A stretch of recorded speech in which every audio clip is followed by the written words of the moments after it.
¿Qué tal? ¿Cómo están todos? Bienvenidos a este seminario virtual de analgesia para cirugía de cadera, donde vamos a analizar las alternativas y el bloqueo PENG. Esto se da en el contexto de discusión de casos clínicos en anestesia regional que tienen todos los meses los residentes de la cátedra de anestesiología. Bien, estamos grabando la reunión. Bueno, entonces, lo que es la inervación de la articulación de la cadera, la vamos a dividir en dos partes. Lo que es la cápsula anterior de la articulación de la cadera y lo que es la cápsula posterior de la articulación de la cadera. Por un lado, lo que es la cápsula anterior está inervada por fibras del nervio obturador, fibras sensitivas del nervio obturador, fibras sensitivas del nervio femoral y fibras sensitivas del nervio obturador accesorio. Mientras que la inervación de en la cápsula posterior es más inconstante y es más compleja, que está dada por el nervio ciático, glúteo superior, el nervio cuadrado femoral y ramos también del nervio glúteo inferior. Bien. Bueno, y toda esta historia entonces empieza a raíz de la inervación. En un estudio realizado por el grupo de Philip Peng, encabezado por Short en este caso, un estudio anatómico, se realizó un trabajo estudiando la inervación de la articulación y se definió para cada uno de los nervios, el nervio obturador y el nervio femoral, en un estudio cadavérico, la presencia o ausencia de ramas altas o bajas en los cadáveres. ¿Tá? Entonces, por un lado, de estos 13 cadáveres que estudiaron en este paper, lo que se observó es que en un 100% de los casos el nervio femoral inervaba efectivamente la cadera y el nervio obturador también inervaba en un 100% de los casos. Mientras que el nervio obturador accesorio simplemente lo hacía en un 53,8% de los casos.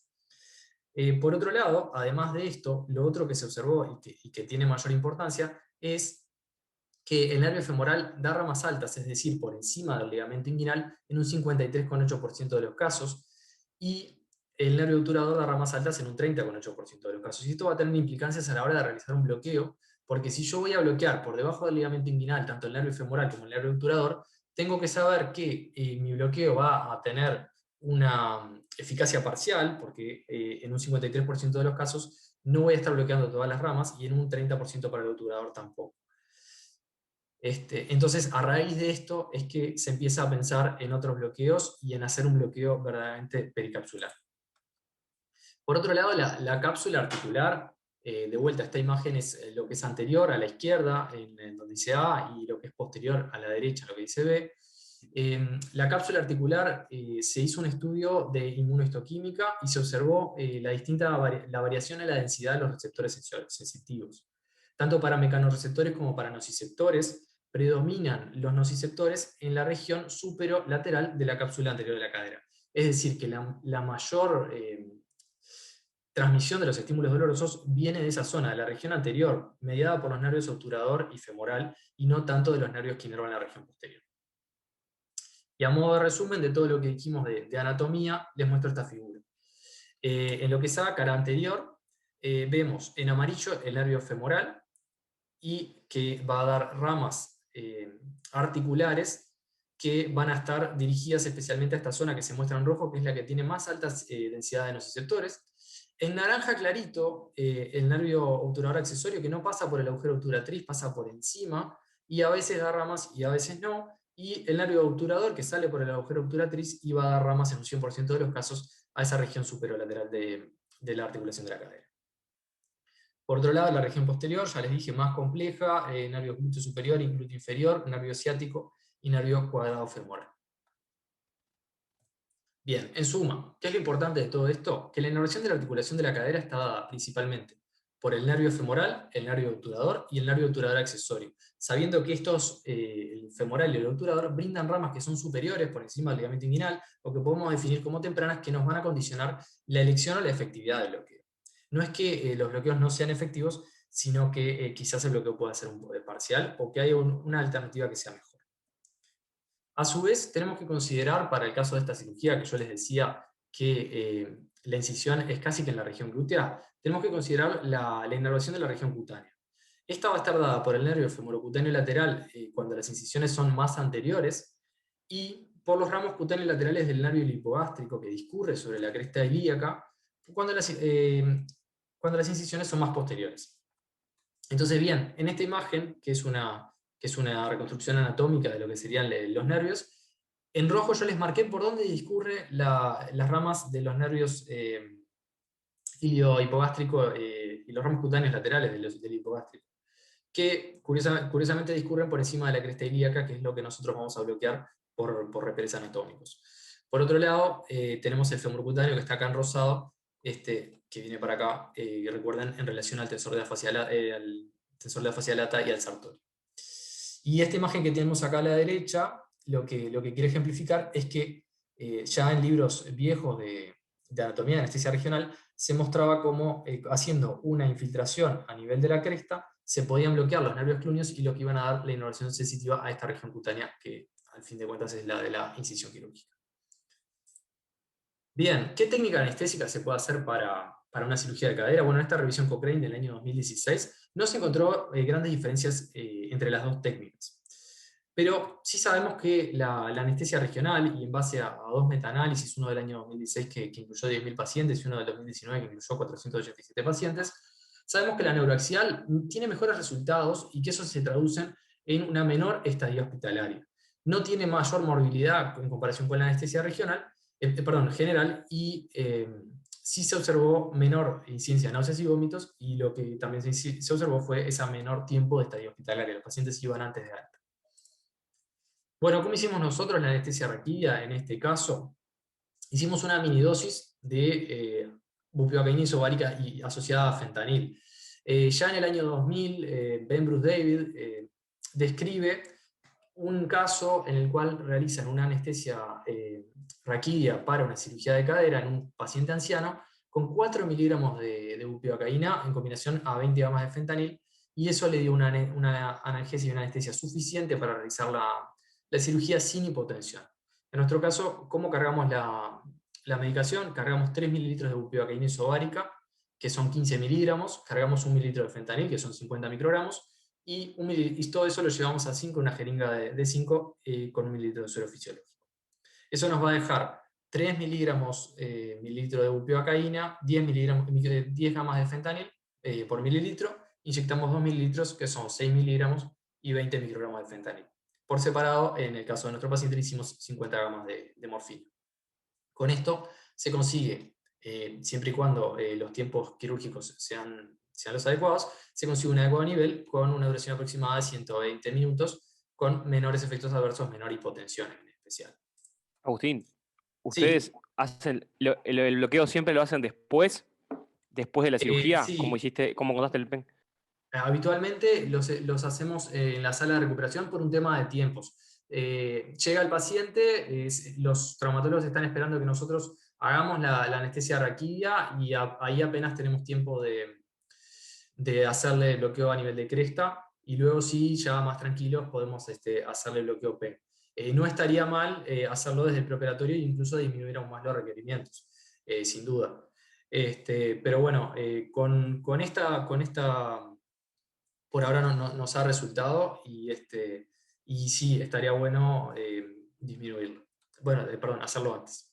En cuanto a los bloqueos, otra revisión que esta vez es del año 2020, también de Cochrane, la pregunta es si los bloqueos periféricos en fractura de cadera son útiles. Bueno, sí, reducen el dolor, reducen el riesgo de delirium, y también reducirían el riesgo de infección respiratoria y el tiempo hasta la primera movilización. ¿Qué bloqueos podemos hacer en cirugía de cadera? Bueno, podemos hacer un bloqueo del nervio femoral, del nervio obturador, podemos hacer el bloqueo de fascia ilíaca, que ahora lo voy a mostrar un poco más, que es el bloqueo por debajo de la fascia ilíaca, inyectando altos volúmenes de anestésicos locales, que va a difundir a los nervios femoral y femorocutáneo. Podemos hacer un bloqueo del PEN, que es el bloqueo del grupo de nervios pericapsulares. Podemos hacer los bloqueos cutáneos, como del ilio hipogástrico lateral y del nervio femorocutáneo. O podemos hacer lo que se llama bloqueo 3 en 1 en los artículos y en la literatura, que es bloquear tanto el femoral, el obturador, como el femorocutáneo en bloqueo single shot. Bien, el bloqueo femoral. A modo de recuerdo nada más, ubicados en la arcada inguinal, o por debajo de ella.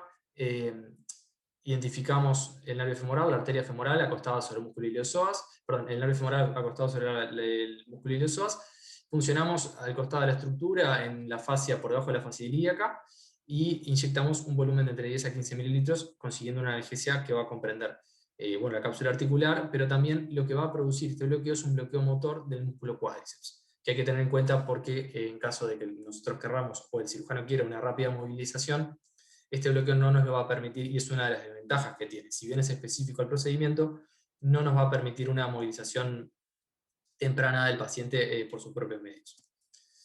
Por otro lado, si el nervio obturador inerva la cápsula articular, también podemos hacer un bloqueo del nervio obturador. El nervio obturador discurre entre el aductor largo y el aductor corto en su rama, tiene dos ramas, perdón, y una discurre entre el aductor largo y el aductor corto, y la otra entre el aductor y el gran aductor. Por otro lado, este mismo bloqueo se ha descrito, y lo describe Alejandro Corujo, realizarlo subpectíneo. La verdad que no tengo mucha experiencia en eso, pero sé que realizando un bloqueo por debajo del músculo pectíneo y por sobre el músculo obturador, se puede también realizar un bloqueo de todo el nervio obturador sin tener por qué abordar las dos ramas por separado. Bien, entonces hablamos del femoral, del obturador, y ahora del bloqueo de fascia ilíaca. El bloqueo de fascia ilíaca es la infiltración con anestésico local por debajo de la fascia ilíaca, que el mismo va a difundir hacia el nervio femoral y el nervio femorocutáneo. Es un bloqueo que antes se realizaba por técnica a ciegas, es lo que se llamaba el doble pop, que se sentía al atravesar la fascia lata y la fascia ilíaca, y luego atravesar ambas se inyectaban altos volúmenes anestésicos locales de hasta 40 mililitros. Este es un bloqueo que está escrito y tiene evidencia sólida para recomendar en lo que es analgesia para cirugía de cadera. Por otro lado, si vamos a hacer la región cutánea, el bloqueo del nervio femorocutáneo, que lo podemos buscar en relación al tensor de la fascia lata del músculo sartorio, con el transducer ubicado en posición transversa por debajo de la espina ilíaca anterosuperior y visualizando el borde lateral del sartorio. Bien, y por último, el bloqueo que yo les comenté que lo realizamos a este paciente, que era el de los ramos cutáneos laterales del hipogástrico. Inmediatamente después de realizar la cresta, bueno, obviamente que este no es el paciente que yo les comentaba, era un anciano bastante más delgado, pero lo que hacemos es topografiar, hacer asepsia primero de la zona, topografiar la cresta ilíaca. En el tercio medio de la cresta ilíaca introducimos la aguja y puncionamos en dirección hasta contactar con el hueso. Y una vez que contactamos con el hueso, realizamos la infiltración del anestésico local con lidocaína al 1% 20 mililitros. Este mismo bloqueo que yo les muestro por Repérez, lo describió también Alejandro Corujo en otra charla que habla de cirugía de cadera, en el cual lo realizan bajo visión ecográfica. Y se coloca sobre la cresta y, entrando fuera de plano, contacta con el hueso con una aguja que en este caso no es ecogénica, y ahí realiza la infiltración, pudiendo observar la correcta infiltración en el plano por encima de la cresta ilíaca del anestésico local. Y esto, ¿por qué ¿Ustedes lo hacemos hacen a esto? ciegas, Agustín? Sí, nosotros El- en todos los casos lo hacemos a ciegas. Se podría hacer perfectamente con ecógrafo, incluso en esta misma charla del doctor Corujo, él explicaba que en este paciente que muestra acá lo habían hecho a ciegas y que en realidad no habría grandes diferencias. ¿Por qué hacemos este bloqueo? Porque potenciamos la raquidia con esta dosis tan baja de anestésicos locales, la potenciamos mediante el bloqueo de la región cutánea. Bien, entonces, ¿qué pasa en realidad con el bloqueo PEN? Y qué era el objetivo de esta charla, y me puse a hablar de todos los demás bloqueos. El bloqueo PEN surge muy recientemente, surge en el año 2018, y a partir de entonces el número de publicaciones al respecto es creciente, y hoy en día se siguen publicando artículos respecto al PEN. Entonces, es un bloqueo que surge a partir de este estudio anatómico que les mostré al principio, que hablaba de las ramas altas o tempranas de que quedaban los nervios femoral y obturador, y cómo en este artículo se sugieren distintos sitios, el B, el C, el E, y si ven, se fijan que el D no es otra cosa que la imagen ecográfica del bloqueo PEN, sugieren entonces distintos sitios que podrían ser de interés. Entonces, en ese mismo año, en 2018, unos meses después de haber sugerido que podía ser de interés, publican un artículo en base a 5 pacientes que se realizaron colocación de DHS, fijación de fracturas con DHS, o hemiartroplastias o artroplastias total de cadera, para fracturas, pero si se fijan, ninguna era una fractura diafisaria, siempre todas comprometían la cápsula, una fractura intertrocantérica, subcapital, o una lesión metastásica que comprometía perdón, la cabeza del fémur. En estos 5 casos a los que le realizaron el bloqueo PEN con bupivacaína 0,25 asociada a adrenalina 20 mililitros, se observó una buena disminución del dolor mediante la escala EVA en reposo y en movimiento a los 30 minutos de haber realizado el bloqueo. Y este gráfico muestra la reducción del dolor dinámico. Todos los pacientes, al pedirles que realicen una prueba de levantar la pierna de 15 grados, presentaban un EVA entre 10 y 8, y la disminución fue marcada para los pacientes una vez que se realizó el bloqueo. Entonces el bloqueo funciona. Tanto es así que han llegado a proponer autores en el año 2020 la posibilidad de hacer bloqueo pericapsular pensando en una artroplastia total de cadera casi que ambulatoria, outpatient. Entonces realizaron 2 grupos, estos autores, un grupo que le realizaron una anestesia espinal, un bloqueo de fascia ilíaca y un bloqueo de PENG, versus un grupo en el que realizaron una anestesia espinal y un bloqueo de fascia ilíaca.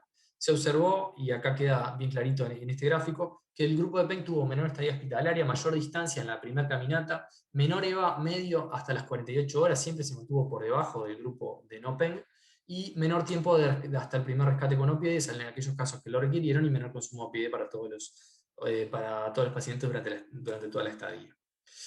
Entonces, por ahora, y con la limitada evidencia que tenemos, parecería ser que el bloqueo PEN es eficaz en este tipo de cirugías. Ahora la pregunta que surgió después es, ¿cuánto volumen hay que hacer en el PEN? Bueno, en un estudio cadavérico que hacen los mismos autores, también del grupo de Philip Peng, inyectaron azul de metileno a cadáveres de entre 10 a 20 mililitros, o sea, en concentraciones en volúmenes crecientes, y describen que el volumen óptimo finalmente es de 20 mililitros para lograr cubrir todas las fibras articulares en esta región. Bien, y ya terminando y aclarando un poco más, ¿cómo es que se realiza? Y a modo de esquema.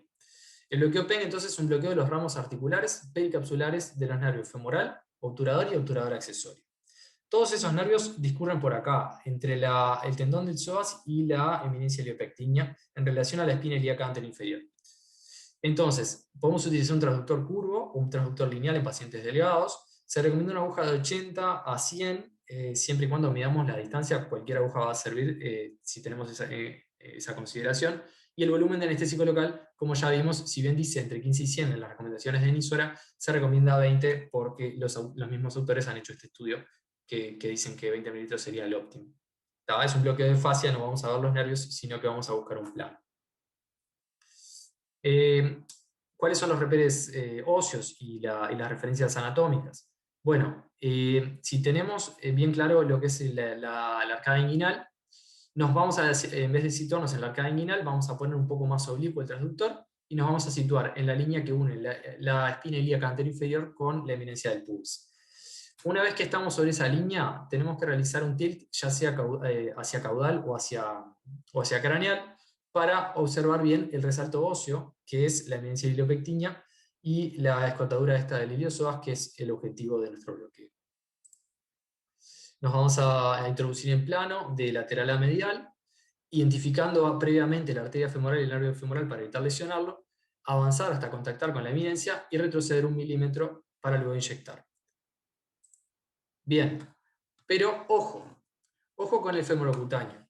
En un artículo del año 2019, el mismo grupo liderado por PEN, de Laura Girona Garango, Vicente Roqués, explican ellos que existe, no hay que olvidarse que en la proximidad de este bloqueo también está cerca el femorocutáneo. Si bien este sería un escaneo con un transductor lineal, si nos vamos un poquito más hacia afuera de la espina ilíaca anteroinferior, tenemos el borde del sartorio, el borde lateral del sartorio y el nervio femorocutáneo.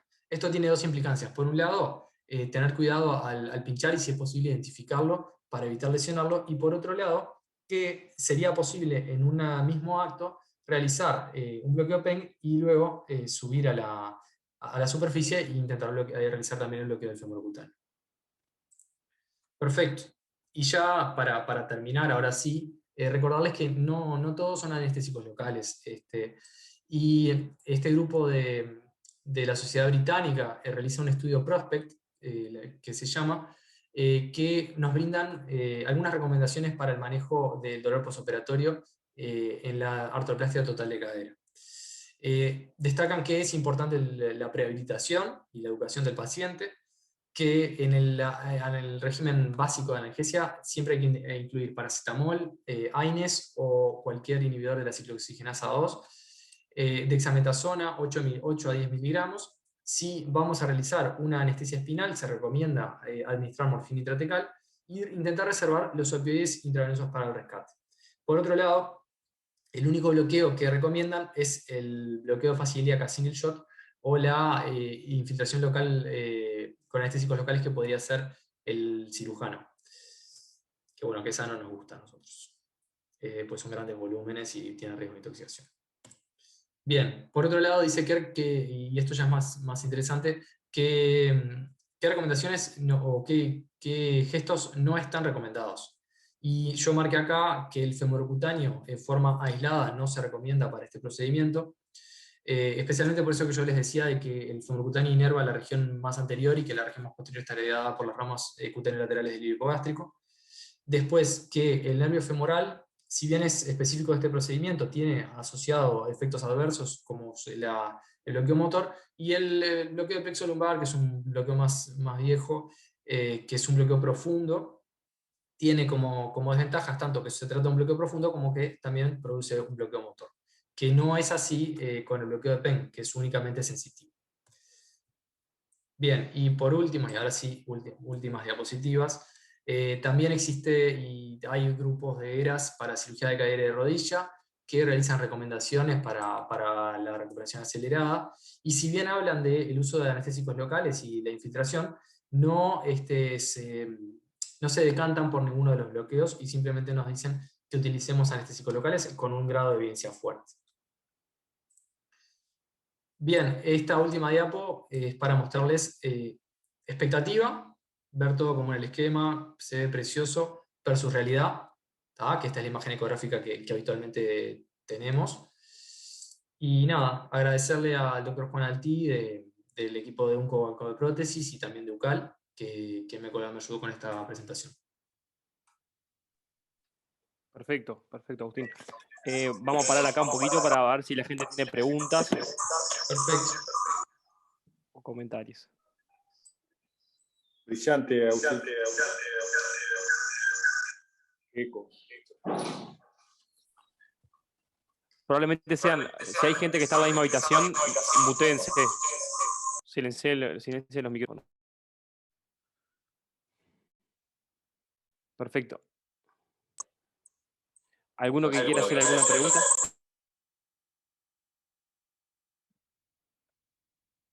Ninguna. La pregunta que yo no sé si alguien tiene experiencia en hacer bloqueo PEN, y un poco la pregunta sería, por ahí está el doctor Alejandro Corujo, gracias Alejandro por conectarte, ya habíamos agradecido a los demás participantes invitados. Si alguno tiene experiencia en el bloqueo PEN y por qué, y qué ventaja nos va a dar el bloqueo PEN versus hacer un bloqueo femoral y un bloqueo obturador como capaz se hizo toda la vida para cirugía de cadera.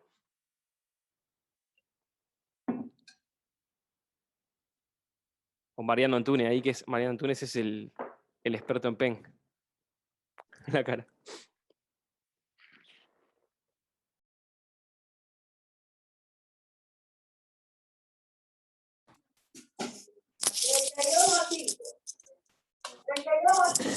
No, yo qué sé, como quedaron todos trancados, Alejandro capaz quiere aportar algo más, pero hay risa ahí. Bro. Escuchá, yo iba a hablar también, Mariano. Dale, Alicia. ¿Cómo andás? No, habla tú primero, porque yo estoy en una cirugía, salí un poquito.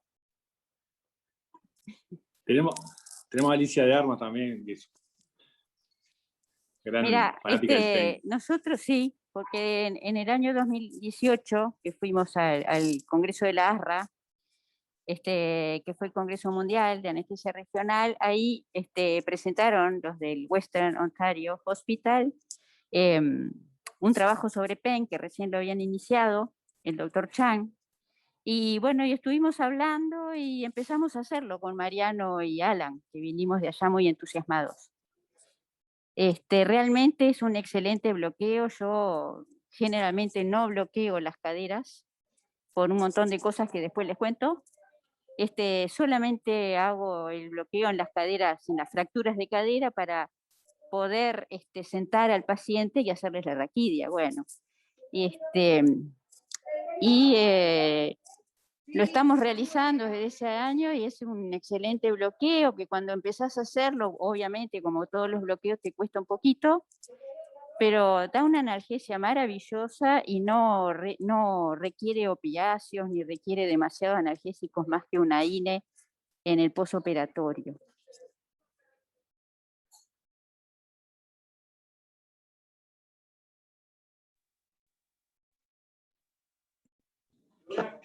Perfecto, Muchas Alicia. gracias, Muchas Alicia. gracias Hola. Ahí te escuchamos, Alejandro. Ahí ¿me escuchás? volvió a andar. Sí, ahí anda. Ahora me anda el micrófono y otra cosa no, pero no importa. Lo felicito por la presentación, la verdad que mucha cosa presentada, un buen trabajo anatómico, todo muy correcto, estuvo todo muy bien. Me llamaron varias cosas la atención. Uno, cuando se hace la anestesia raquidia, los altos volúmenes de bupivacaína que se ponen para la anestesia raquidia en estas caderas y fractura de cadera, y además asociado con morfina y con fentanil. Me llamó la atención, no digo que esté mal, pero es algo que cuando uno ve los pacientes en el posoperatorio ese día y al otro día, ¿verdad? Los sigue 24, 48 horas, yo creo que se van a ir volcando a hacer menos opiáceos en la raqui, en las caderas, y hacer un poco más de los bloqueos regionales, con una analgesia multimodal, pero sacando un poco los opiáceos de la raqui. En la morfina muchas veces la analgesia puede ser buena unas horas, después no es tan buena, se acompaña de náuseas y vómitos muchas veces, y además a las 48 horas generalmente esos pacientes muchas veces están más doloridos que los que no se les puso morfina. Y con el fentanil muchas veces pasa que cuando se le va el efecto de la raqui con el fentanil son pacientes que sufren un poco más, hay que rescatarlos un poco más. Eso fue en base a una revisión de unos 300 y algo de pacientes que hice hace unos años, donde le hacíamos fentanil y morfina y distintas combinaciones con la raquianestesia para poderlos calmar, y realmente a partir de eso los fuimos dejando de lado. Segunda cosa me llamó la atención, que en la rutina pongan los bloqueos regionales después que termina la cirugía.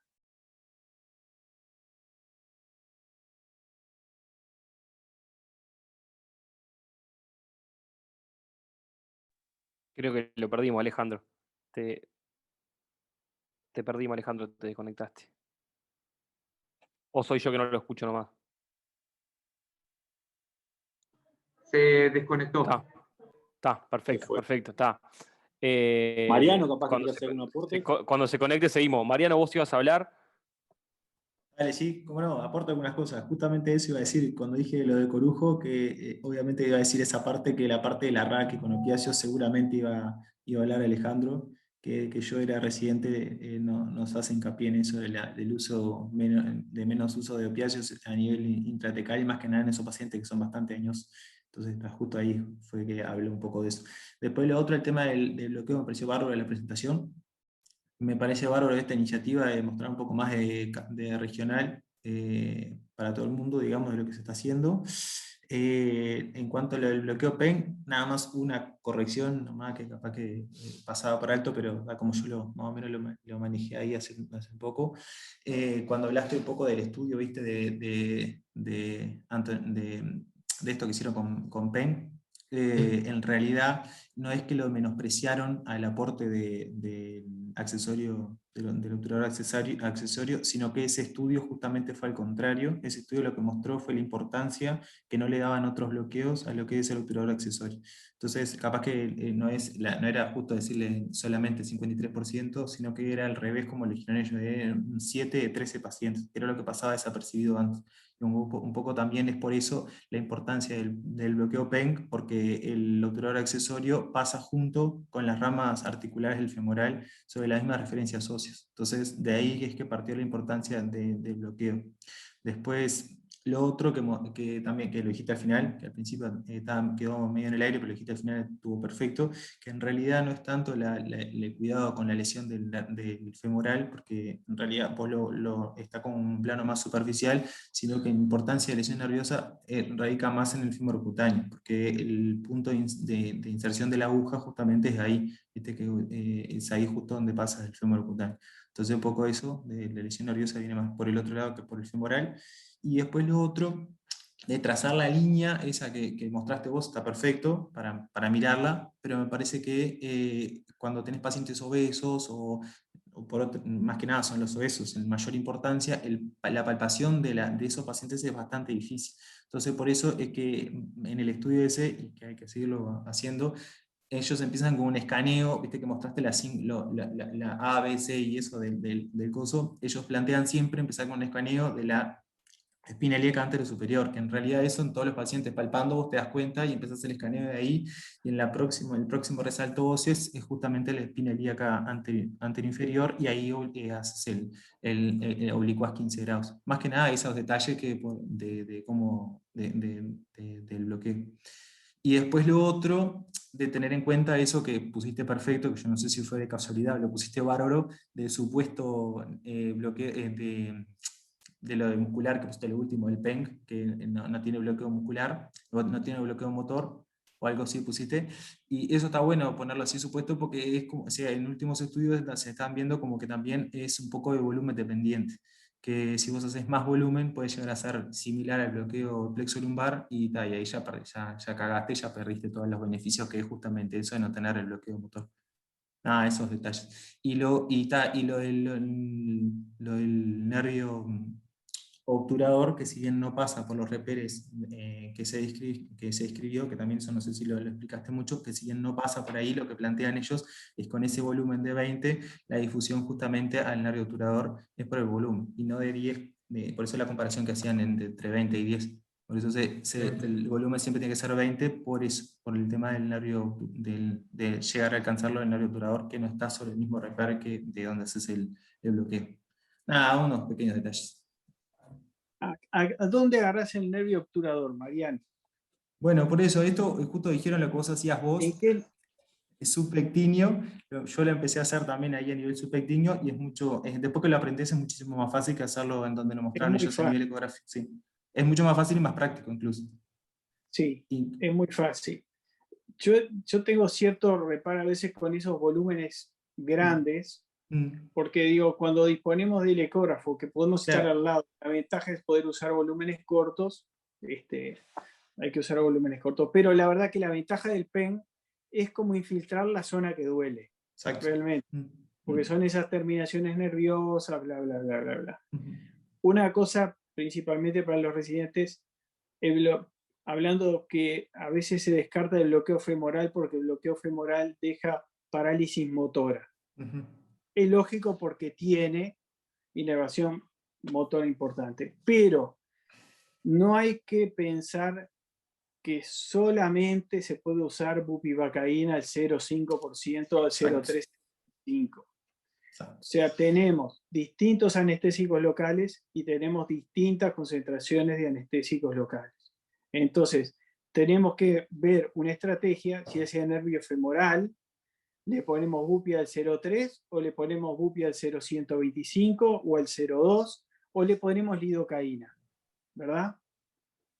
Entonces, no siempre tenemos que pensar en la parálisis motora de la bupivacaína al 0,375, que uno va al otro día y todavía no puede mover. Hay que llevarlo con una estrategia. Exacto. Y después está, nada, lo otro, volviendo un poco al PEN, ¿no? Y para aportar un poco más, lo que vos insistías, capaz que también quedó un poco diluido, Agustín, que un poco insistía lo de las ramas altas y bajas del femoral y eso, y la comparación con el bloqueo de la facilidad acá era justamente eso, era acceder en importancia a las ramas altas que supuestamente, te lo digo supuestamente porque ya está todo en revisión y no están así, la facilidad acá no alcanzaría esos ramos altos, entonces más que nada es por esa la diferencia también. Claro. Además, hay un hecho, como es, de vocabulario que confunde. Porque uno dice bloqueo de la fascia ilíaca. La fascia ilíaca no se bloquea, porque la fascia ilíaca no es un nervio. No es algo bloqueable. Exacto.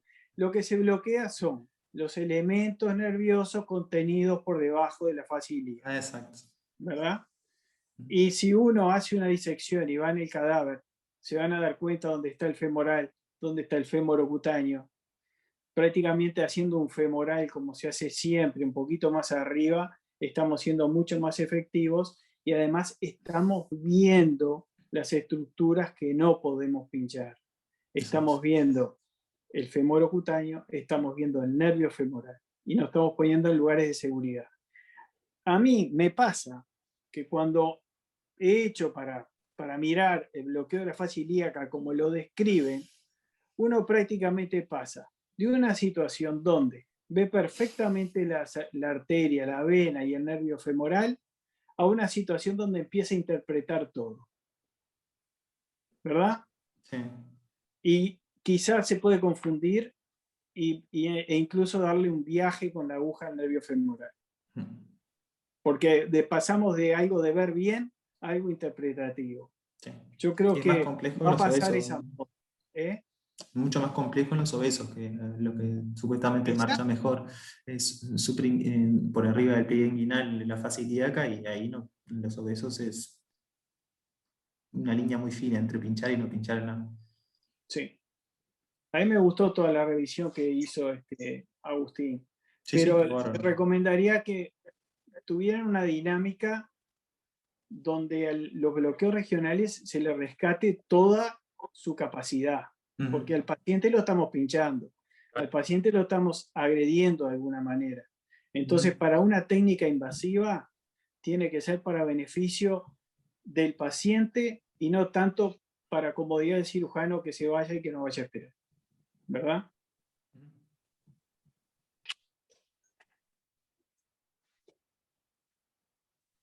Tal cual. Lo otro, si me dan un segundo, no sé cuál es el último, Agustín, que yo no vi ese estudio que lo... Salpicaron para que lo todos ponga lados. la presentación? No, el último que hiciste una comparación ahí entre la importancia del bloqueo de PEN en 2020 que hacían con y sin en los pacientes para ambulatorio. Me llamó la atención porque creo que decía con fascia ilíaca, PEN con fascia ilíaca y PEN sin fascia ilíaca, una cosa así. Te lo muestro. Por eso me llamó la atención, porque si vos haces un fascia ilíaca, teóricamente el bloqueo del motor del femoral estaría puesto ahí y no estarías ahorrando en tema de bloqueo motor. Entonces me llama la atención que hayan publicado eso en pacientes con cirugía ambulatoria de cadera, que en realidad si vos le haces el bloqueo, depende de lo que hayan inyectado, porque no vi bien las concentraciones que hayan inyectado, pero un fascia ilíaca para ambulatorio, no sé, Alejandro o Alicia o el que esté ahí, que opinan, pero me parece que un fascia ilíaca para un paciente que va, se opera y se va a la casa, me parece que no sería el como más indicado. Por eso me llama la atención. Plantean lo ambulatorio, lo quieren copiar de otros lados del ambulatorio, es un ambulatorio con una supervigilancia en su casa. Internación domiciliaria, claro. Exacto. Claro.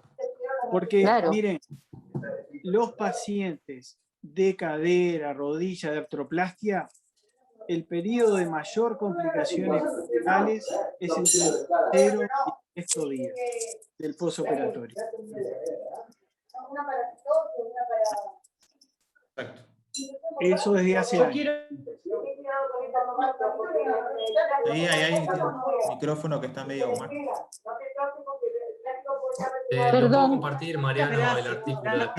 Alicia, Mariano, Alejandro, Natalia Tórtora, que la vi por ahí también. Muchos más.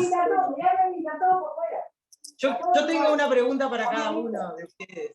¿Me escuchan? ¿Hay alguien que tiene el micrófono abierto? ¿Quién es? ¿Emil? Ay, yo lo Silencialos. tengo Ahí. abierto y estoy en una artroplastia, perdón. No, digo, pues. Perdón, silencia a todos los que vayan a hablar, se desmutean y hablan, porque había un poquito de contaminación sonora. Adelante.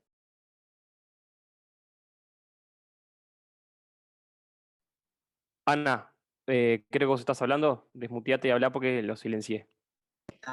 Bueno, Ahora quiero sí. hacerle una pregunta a Mariano, una pregunta para Mariano y una para Alejandro. Aparte de que les agradecía a todos por estar, que no sé si se escuchó o no. Pero sea difícil la No, pregunta, Mariano. No, es re fácil. No, por lo que yo entendí y lo que yo vi el otro día en tu excelente exposición en LASRA, el riesgo de lesión neurológica en el PENC es de lesionar el fémur cutáneo porque es el punto de entrada de la aguja. Entonces sería de una práctica segura para evitarlo, tratar de buscar el fémur cutáneo antes de hacer la punción. ¿Eso es así?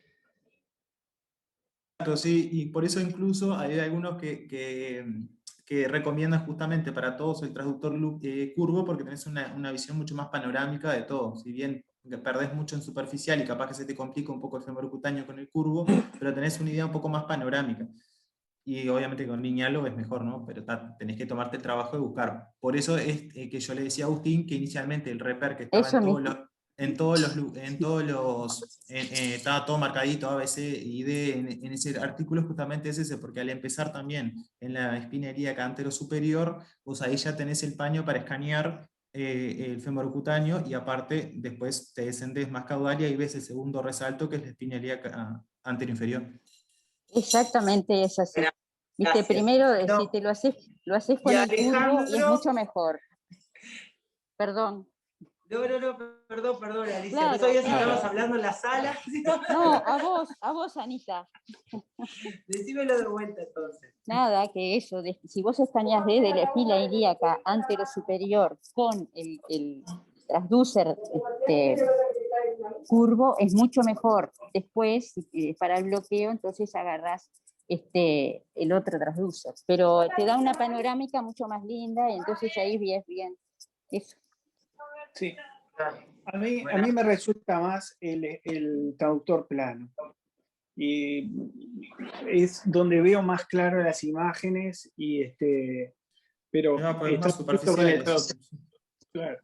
Generalmente lo que como elemento de seguridad, a veces si bien no es 100%, pero como elemento de seguridad, cada vez que avanzo la aguja voy inyectando. O sea, voy haciendo un desplazamiento líquido. Cuando voy avanzando con la aguja voy inyectando, suponiendo que de esa manera no pincharía el nervio. Y otras veces infiltro el fémur cutáneo antes. Si bien el PEN no es de mi elección, de mi primera elección. Lo hago, pero no es. Porque muchas veces depende de los planes institucionales, de a dónde va el paciente, qué lo voy a tener hasta mañana, lo voy a tener hasta esta tarde. Entonces, por eso en cada vez que uno planea una anestesia regional, tiene que hacer una estrategia de acuerdo al paciente, al cirujano, al lugar donde está y a lo que espera para las próximas horas de ese paciente. Si un paciente lo voy a rehabilitar mañana, no le voy a hacer bupi al 0,2%, por ejemplo, si lo estoy infiltrando en la tarde porque sé que en algún momento de la noche le va a doler, no le va a doler tanto ese bloqueo, ¿verdad? Y si un paciente lo voy a infiltrar en la tarde, no le voy a hacer bupi al 0,3% porque sé que al otro día de mañana con la fisioterapia no me va a mover la pierna. Entonces, incluso en el mismo lugar cambia la estrategia y nosotros tenemos chance de cambiar esas estrategias cambiando los lugares de inyección, pero también cambiando el anestésico local o las concentraciones de anestésico local. El femoral con bupi al 0,375. No sé, yo qué sé, depende. Capaz que usted, el mismo paciente, el mismo cirujano y en otra institución, de repente tiene que pensar en una cosa diferente. Yo creo que cada paciente hay que decir, este paciente, ¿qué le voy a hacer?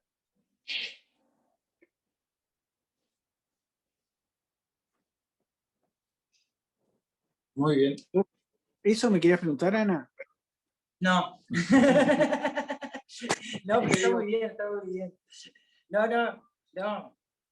No, yo quería preguntarte, Alejandro, ¿por qué harías un PEN? 2 o 3 cositas breves. ¿Y por qué no harías un PEN? O sea.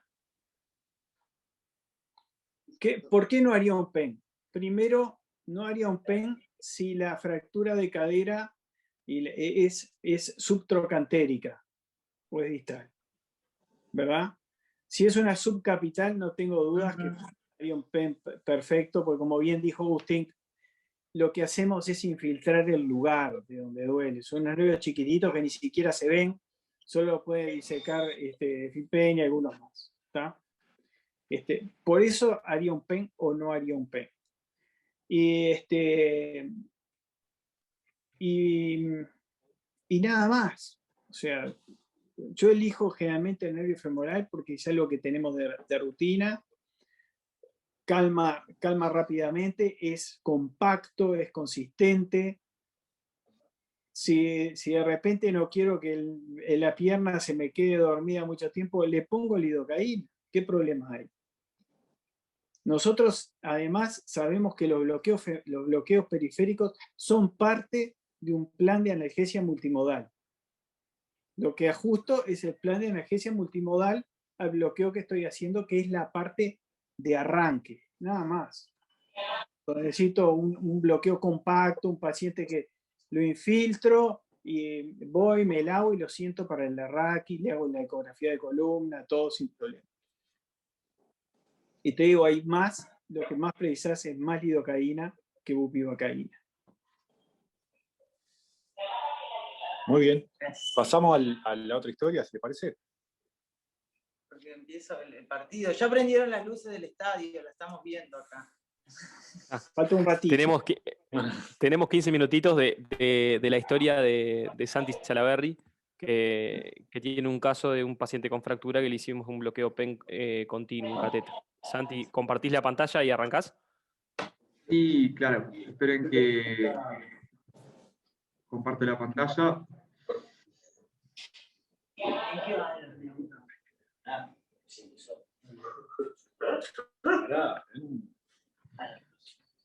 Ahí, ¿ven? Perfecto, dale. Bien. Bueno, buenas tardes para todos. Yo voy a intentar hacer lo más breve posible. Mi nombre es Santiago Salaberry, yo soy residente del Departamento de Anestesiología. Y bueno, recalcando un poco todo lo que tiene que ver con lo que estuvo hablando Agustín y lo que han estado discutiendo sobre las bases anatómicas y las implicaciones de diferentes cirugías para este tipo de bloqueo, yo les voy a mostrar un poco más allá sobre un poco más una búsqueda más bibliográfica que hemos hecho para esta presentación y además mostrarles un caso clínico que tuvimos en la recuperación del hospital de clínicas para aplicar un poco cosas relacionadas al PENC, pero que no están tan desarrolladas, digamos, en el último tiempo, como es el bloqueo PENC por catéter. Para empezar, primero que nada, me gustaría ponerlos un poco en el contexto de que en realidad hay poca evidencia relacionada al PENC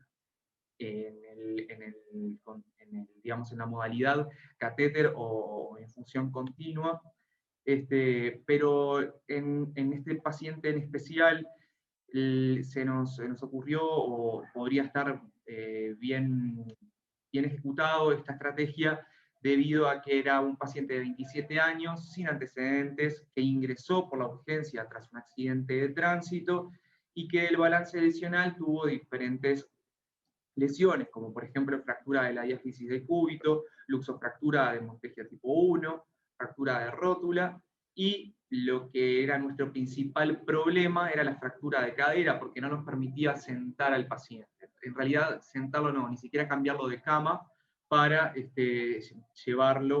trasladarlo hacia su unidad. El paciente, en definitiva, fue coordinado para una reducción de fractura de antebrazo y osteosíntesis de cúbito, y en una segunda oportunidad se le realizaría la reducción de fractura de rodilla, el cerclage de rótula y la fijación externa. ¿Tá?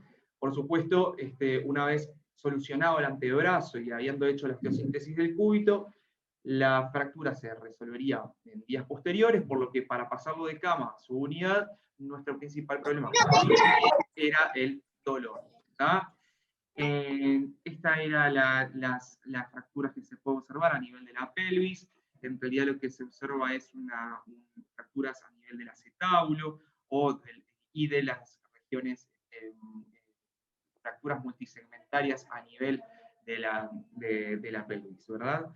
En definitiva, lo que nosotros planteamos fue un bloqueo PEN con una colocación de catéter para infusión continua, habiendo descartado las diversas contraindicaciones que, como sabemos, puede ser la propia negativa del paciente, una crisis con un INR mayor a 1,5, según lo que hemos estado investigando, la anticoagulación oral o no, o parenteral por las vías de la ASRA, y la alergia o la infección en el sitio quirúrgico.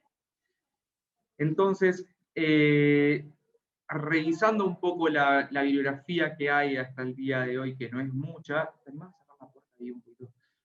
revisando la bibliografía, encontramos diversos papers, en realidad uno en especial que es del 2020, y diferentes reportes de casos también nos dan diferentes y ejecutar el bloqueo de PEN. Me dice que es inestable la conexión acá en clínicas, no es muy buena. ¿Se trancó? ¿Me escuchan? Sí. Ahí te escuchamos, se te trancó un poco, pero te estamos escuchando. Dale, está perfecto, es por el Wi-Fi de clínicas. Entonces, bueno, como sabemos, en realidad en estas revisiones que les he presentado, el bloqueo PEN, en la primera del 2020, el bloqueo PEN no sería el más adecuado no se podría recomendar de una única manera para englobar toda la anestesia de la cirugía de cadera, debido a que en ciertas situaciones podría no llegar a ser completo, debido a que existe una inervación posteromedial que viene dado, posteromedial de la cápsula, que viene dado por el plexo sacro y ciático, y que no muchas veces, o que en algunos reportes, estos nervios no pudieron ser bloqueados. Por lo tanto, no hay evidencia suficiente aún en la literatura como para definir a ciencia cierta si el bloqueo PEN es un anestésico completo en la cirugía de cadera. Por otro lado, sí sería un complemento a los otros bloqueos que ya hemos visto, a los nervios que transcurren por la fascia ilíaca, así también como el bloqueo femoral, ¿tá? Pero lo importante en estos dos es que muchas veces puede ser que falle el bloqueo en el obturador, y eso es lo que el PEN podría de alguna forma ayudarnos a poder ejecutar una buena técnica anestésica. ¿Ah? La mayoría de los reportes, en definitiva, lo que nos permite concluir es que el PEN es un buen bloqueo previo al bloqueo neuroaxial subaracnoideo, también como un control del dolor posoperatorio, del dolor y del manejo específicamente del posoperatorio. Sin embargo, habiendo dicho todos estos beneficios, actualmente no hay suficiente evidencia, por lo cual acá se abre todo un campo en el cual podríamos hacer algún trabajo de investigación para poder definir en nuestra población si el bloqueo PEN es o no es, o los beneficios o las desventajas que nosotros podemos encontrar en la práctica clínica en el mismo, específicamente para cirugía de cadera y procedimientos. ¿Tá? Bueno, muy bien. Acá lo que les muestro rápidamente es el esquema, digamos, sacado de una de estas revisiones sobre el bloqueo PEN y cómo se ejecuta, y a la derecha lo que más o menos mostraba Agustín en la diferencia, ¿verdad?, que se puede encontrar en lo que es una imagen esquemática y lo que es una imagen en el ecógrafo. De esto la importancia de conocer muy bien los repeles anatómicos y lo que transcurre por debajo de todos esos tejidos blandos, antes de nosotros intentar hacer una punción y hacer este tipo de bloqueo. Este es un video, es el primer video que nosotros tenemos sobre nuestro paciente. A ver si lo puedo reproducir. Bien, ahí está. Lo que nosotros estamos observando, en definitiva, que no se ve muy bien, es de este lado, sería izquierda. ¿Me ven el cursor? Hola. Sí, se ve. Sí. Esto sería izquierda, esto sería, digamos, caudal, y no sé por qué está cortado, pero en realidad deberíamos ver de alguna forma la anatomía de la región, con una vena que se comprime, con una arteria femoral que no se comprime, y que por aquí debajo está la eminencia iliopectínea y la espina ilíaca anterosuperior. ¿Tá? En esta zona sería por donde transcurre el músculo psoas, y por ende los nervios que nosotros estamos intentando bloquear. Haciendo acá esta imagen anterior, ¿no?, la vena femoral, la arteria femoral y la eminencia iliopectínea, y aquí arriba la espina ilíaca anterosuperior. ¿No? Nosotros con la anteroinferiores. perdón, espina ilíaca, exacto. ¿Tá? Y aquí nosotros con la aguja pasamos rasante de esta zona hacia el psoas, y ahí es donde depositaremos el anestésico local. Bien. Bueno, nosotros lo que decidimos fue poner un catéter.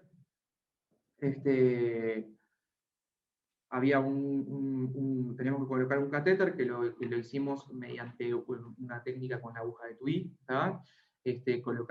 Hicimos primero la infiltración, llegamos hasta el punto objetivo, al tendón del psoas, ahí hicimos la infiltración local con bupivacaína del 0,1%, alrededor de 10 mililitros, y finalmente colocamos un catéter a través de la aguja, que luego lo tunelizamos, y lo vimos en el ecógrafo. Entonces, ¿cuál es la importancia de hacer todo esto ya un poco para finalizar? Es que los procedimientos de cadera, por supuesto, que se asocian con un dolor postoperatorio que es bastante significativo, que sobre todo en los 2 primeros días del postoperatorio.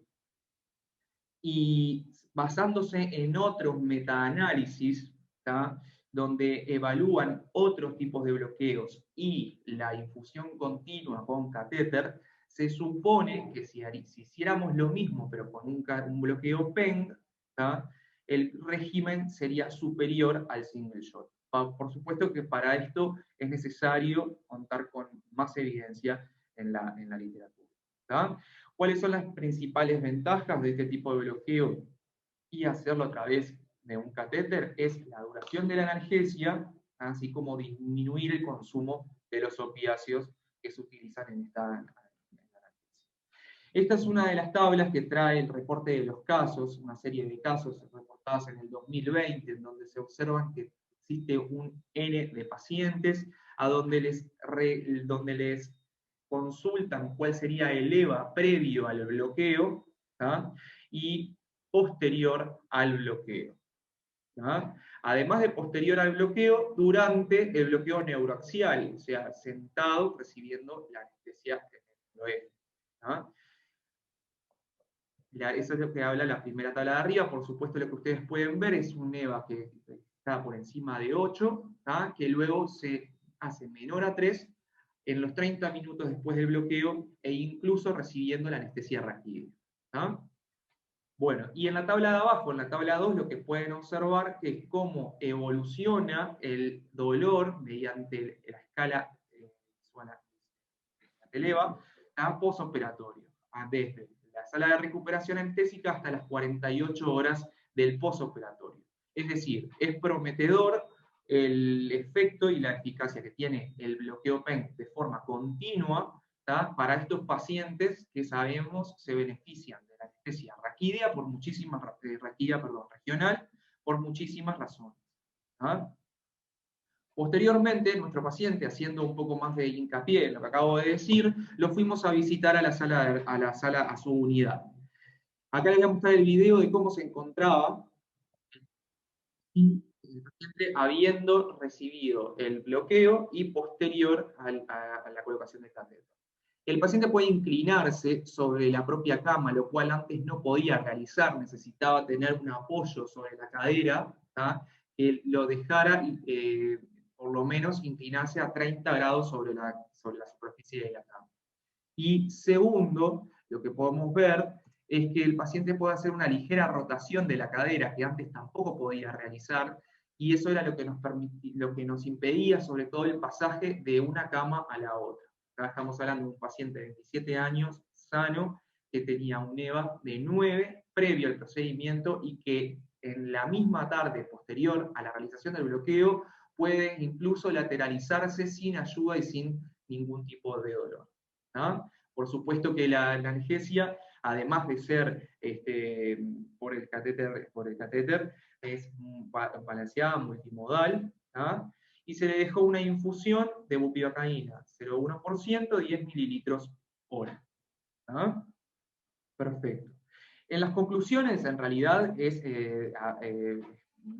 reforzar un poco lo que estuvimos diciendo, ¿verdad? Que en definitiva lo que a nosotros nos importa es que este tipo de bloqueo resulta prometedor para incluso una alta temprana de los pacientes, sabiendo que los pacientes que tienen fracturas de cadera, etcétera, son pacientes añosos, sobre todo, y que se benefician de un postoperatorio acortado y de un retorno a su deambulación, ¿verdad? Una deambulación precoz. Finalmente, para terminar y no aburrirlos mucho más, es contarles este trabajo que también está desde el 2021, que nos habla un poco de las ventajas que tiene el bloqueo PENG para los tipos de pacientes.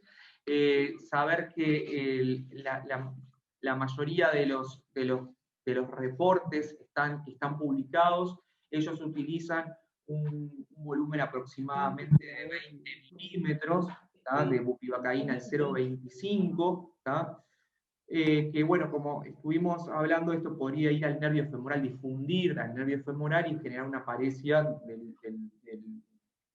miembro homolateral, ¿verdad? Sin embargo, otros reportes, analizando el artículo, otros reportes hablan de 10 mililitros de bupivacaína al 0,25, dejando una infusión de 5 mililitros hora. ¿Qué quiere decir esto? Que incluso nosotros que hicimos el doble de lo que se ha visto en reportes, tuvimos una buena evolución, sin dismejoría del paciente, con una adecuada analgesia, y el paciente a los 2 días recibió la cirugía reparadora de cadera y luego se fue a la casa. Entonces, de esta manera concluyo hablando de la experiencia que tuvimos en nuestro departamento. Bueno. Perfecto, Santi. Deja de compartir, ahí va. Antes de que, si quieren hacer algún comentario, quiero aclarar algunas cosas antes de que empiecen. Simplemente, esto es un tema institucional. O sea, nosotros recibimos este paciente y tenía la fractura de cadera puesta y le iban a reparar, no se sabía ni cuándo. Y el paciente no se podía ni siquiera mover. Entonces, como que el PEN nos dio esa solución de decir, bueno, hacemos el bloqueo, le dejamos el catéter ahí, obviamente que revisamos y hay dos series de casos, es lo único que hay en la literatura. Dejamos el bloqueo y con un solo catéter logramos analgesiar. O sea, lo que estábamos haciendo es bloquearle donde le dolía.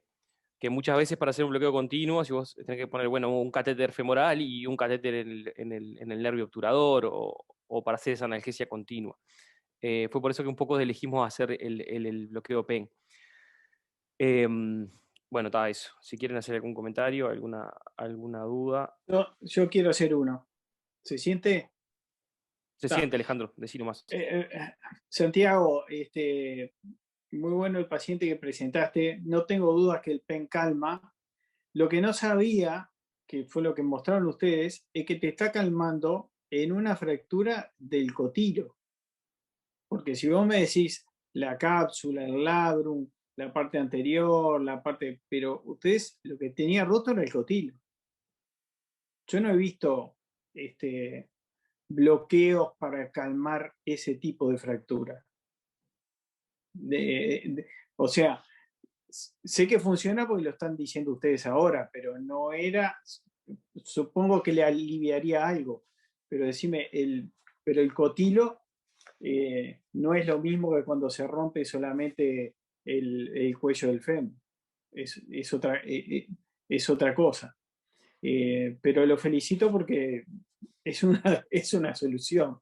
Yo estaría pensando, si tuviera un paciente con el cotilo roto, decir, ¿qué le hago a este paciente? Capaz que me inclino por un peridural o algo. Porque digo, Alejandro, eso te queríamos preguntar. ¿Sí? Alejandro.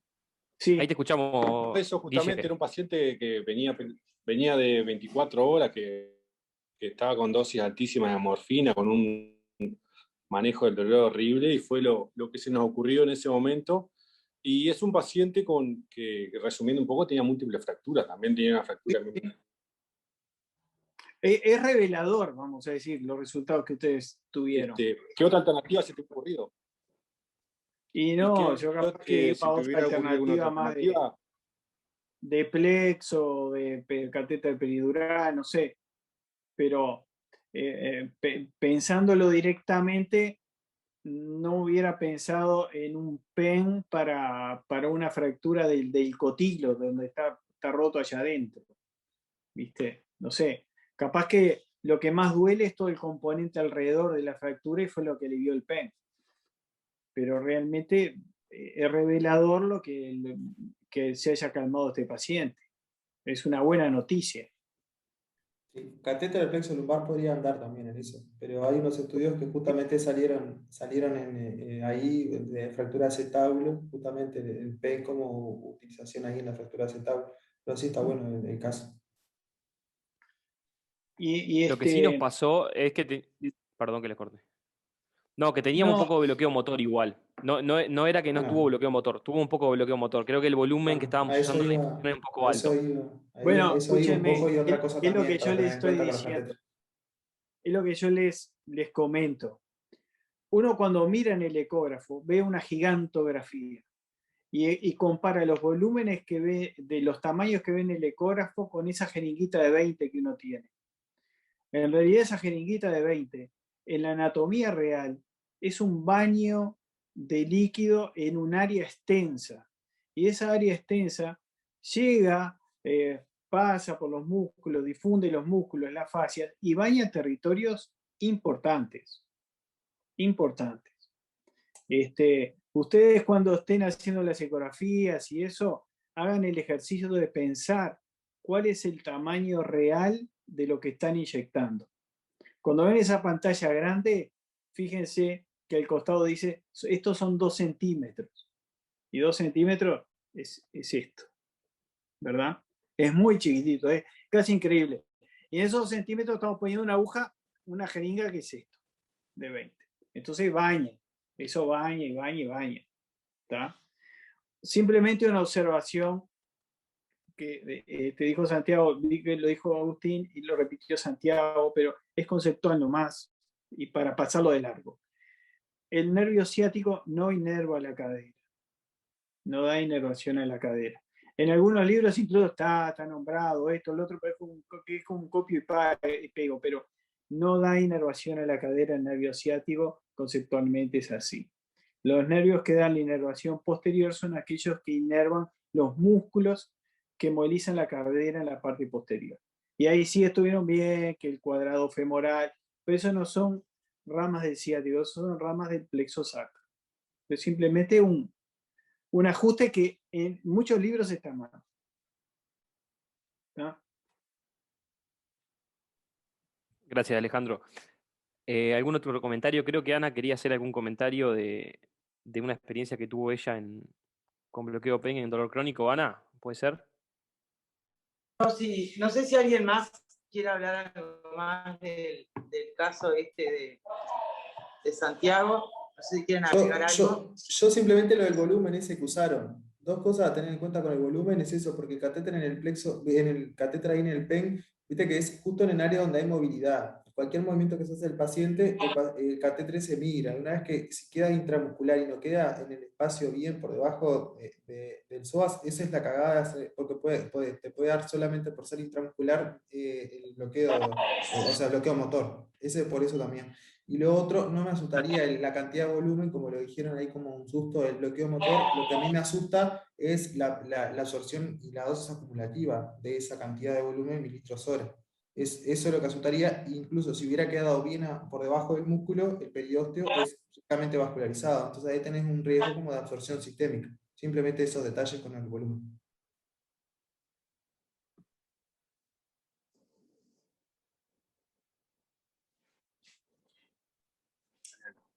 Bueno.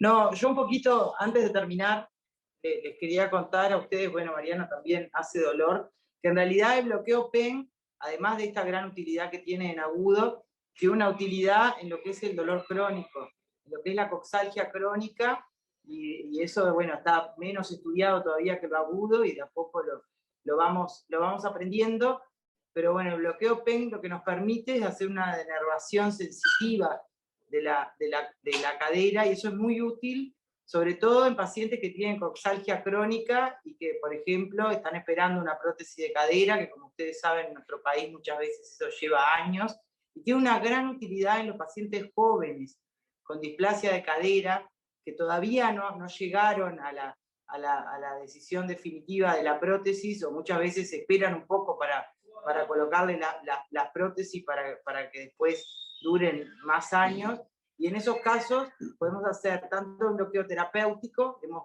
empezado a hacer el PEN en coxalgia, y hemos visto que un bloqueo, una serie de bloqueos puede ser suficiente, y también hemos tenido la posibilidad de hacer con Gabriela López, la otra vez a un paciente, hacerle radiofrecuencia en el plano PEN. Para eso pedimos un poco de asesoramiento, porque en realidad no hay nada escrito. Aparentemente va a salir un artículo de radiofrecuencia en el plano PEN, pero también se puede hacer lo mismo que inyecciones de pequeñas dosis de fenol, si hay un bloqueo diagnóstico positivo del PEN para la coxalgia crónica. Les digo esto porque es importante, porque la cadera es una articulación que nosotros nunca queremos tocar como terapeutas del dolor, sobre todo aparte porque los traumatólogos tienen pánico de que esa cadera se infecte y después complique una prótesis o lo que sea, pero en realidad la coxalgia invalidante es una patología muy severa para muchas personas, y con este bloqueo tenemos la opción de poder realmente calmarlos y dar tiempo para que después se resuelva cuál va a ser la terapéutica definitiva. Les quería contar eso nomás.